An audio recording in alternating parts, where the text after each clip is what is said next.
Good morning everyone, I hope you already had a great couple of days this week. We have a lot to do this day and we don't have a lot of time because we also have to work later and then go to the gym. I'm now going about 6 days a week to the gym, so I'm not always weight training but I'm also running. I'm starting to feel aches in my past injury again, so I'm taking it slow for the moment. But for today we have made a little spinning wheel because I didn't know what to choose first, so we'll see which task we're doing first.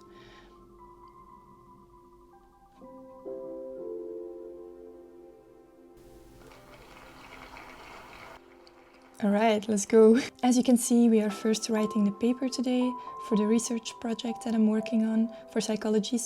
And we're going to try and write a very thoroughly researched paper, even though it's not very long, and make a few sketches of the experiments that we're going to do. They gave me a great tip in the meeting that if you make a sketch of the experiment that you're doing, then usually you get an extra point on the grading, so this could be helpful for some students.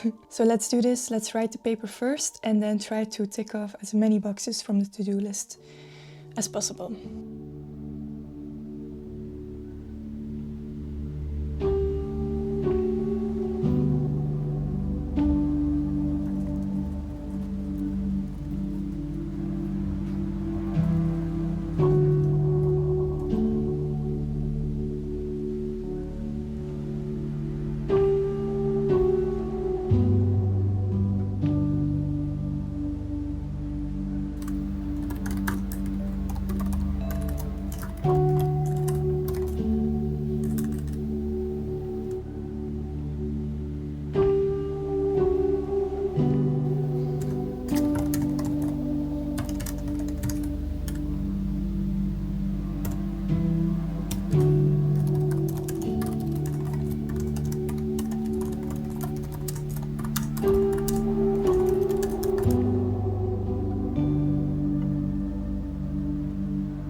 So I don't know how I ended up researching ultramarathoners and longer efforts and the brain activity of long endurance sports. I know a lot of you also do endurance sports and it's very interesting actually. You can see there was a study of a 6-hour run in a lab and they measured the brain activity, so the cortical activity in your brain. After an hour you can see a flow state in the brain. So you kind of go into a very trance-like mode while running. And for me personally, I noticed this as well. If I do endurance sports for like longer than an hour, I feel that after an hour of a run, I'm really going inside my head. I'm really connecting with the run in a different manner. It's not that I'm thinking very deeply about stuff, but you can really go into a zone. It's actually very interesting that they can study that and that they can see that in the brain.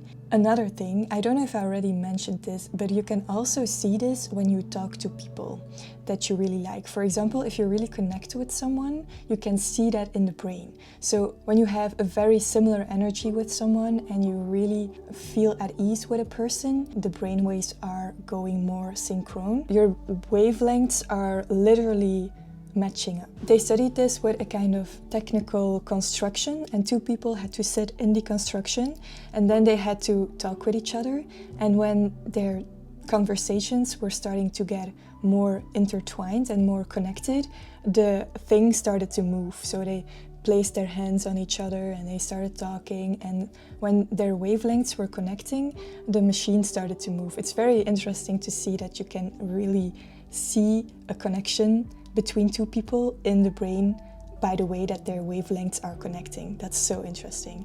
So yeah, that's kind of a short break. We're going to spin the wheel again. Alright, this one is actually easy, so let's go.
I wanted to close off the video saying a little bit about the poll that I posted on the channel. I first want to say thank you for always leaving such sweet and engaging comments. I do read them all, even though I don't answer all of them. I do read them all and I love it. You just engage with me and that's really nice, thank you. So the question was if physical health or mental health is more important or a person's biggest asset. If I would have to choose, I would say mental health, because I do know a lot of people who are physically very okay, but because of their mental health, they just destroy themselves. And I do agree with the person who said that it depends on the severity and that both are important, and I completely agree. The body and the mind are very intertwined. Like if you're in a bad mental space, you're probably going to also physically be stressed. But I would say that you could do a lot of things to help you mentally to feel better through physical activity or through